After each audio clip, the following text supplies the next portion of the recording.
নির্বাচনকে সামনে রেখে কিভাবে এই নির্বাচনের দিকে আমরা এগিয়ে যেতে পারি এবং এই ট্রানজিশনটা নির্বাচনের মাধ্যমে আমরা ডেমোক্রেটিক অর্ডারে ফিরে যাওয়ার জন্য যে প্রক্রিয়াটা তারা মূলত ইন্টারেস্ট তাদের এখানে এই প্রক্রিয়াটা কি হবে এবং এটা কত নিরপেক্ষভাবে আমরা এগিয়ে নিতে যাচ্ছি। তো এই প্রেক্ষাপটে অনেক আলোচনা হয়েছে, তার মধ্যে একটা আলোচনা হয়েছে দীর্ঘ আলোচনা, সেটা ছিল এটা একটা ইন্টারিম গভর্নমেন্ট, তাহলে নির্বাচনের সময় যে আমাদের কেয়ারটেকার গভর্নমেন্টের তত্ত্বাবধায়ক সরকারের যে কনসেপ্টটা সকলের মধ্যে যে এটা ঐক্যমতের মাধ্যমে প্রতিষ্ঠিত হয়েছিল, তো সেইটা জনগণের কাছে অ্যাকসেপ্টেড একটা ফর্মুলা, যেটার মাধ্যমে বাংলাদেশের জনগণ মনে করে একটি নিরপেক্ষ গ্রহণযোগ্য নির্বাচন হতে পারে। তাহলে ওই কেয়ারটেকার সরকারের আদলে নির্বাচনটা হতে যাচ্ছে কিনা, এটা একটা প্রশ্ন ছিল। এটা নিয়ে অনেক আলোচনা হয়েছে এবং যেহেতু যাতে কোনো প্রশ্নবিদ্ধ না হয়, তাহলে কেয়ারটেকার সরকার আদলে হলে কেয়ারটেকার সরকার তো বলা যাচ্ছে কীভাবে কেয়ারটেকার সরকার ফাংশন করে, যেহেতু বলা আছে সব কিছু, সেই দিকে যদি সেটাকে মাথায় রেখে সেটার আদলে নির্বাচনটা করতে গেলে এটা একটা স্বচ্ছ, গ্রহণযোগ্য, সকলের কাছে একটি নির্বাচন যেটার প্রতীক্ষায় বাংলাদেশের জনগণ আছে, এটা নিয়ে দীর্ঘ আলোচনা হয়েছে। কমনওয়েলথের অবজারভার পাঠানোর ব্যাপারে আলাপ হয়েছে, তারা অবজারভার পাঠাবে নির্বাচনে, অবজারভার পাঠানোর সিদ্ধান্ত নিয়েছে এবং ক্যাপাসিটি বিল্ডিংয়ের মাধ্যমে আমাদের নির্বাচনী প্রক্রিয়া এবং নির্বাচনোত্তর যে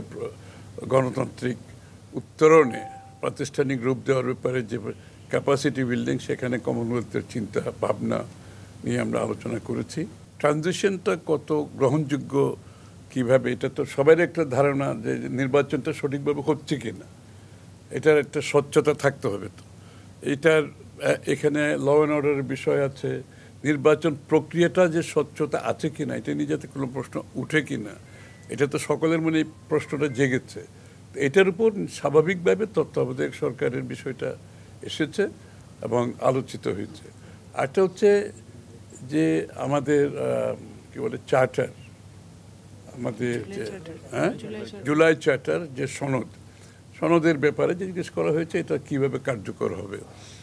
সবে তো আমরা যেটা বলেছি, আমরা জুলাই চার্টার তো সকলের সমর্থন আছে, তবে যেসব দলের বিভিন্ন জায়গায় আমাদের নোট অফ ডিসেন্ট আছে, দ্বিমত আছে, সেগুলো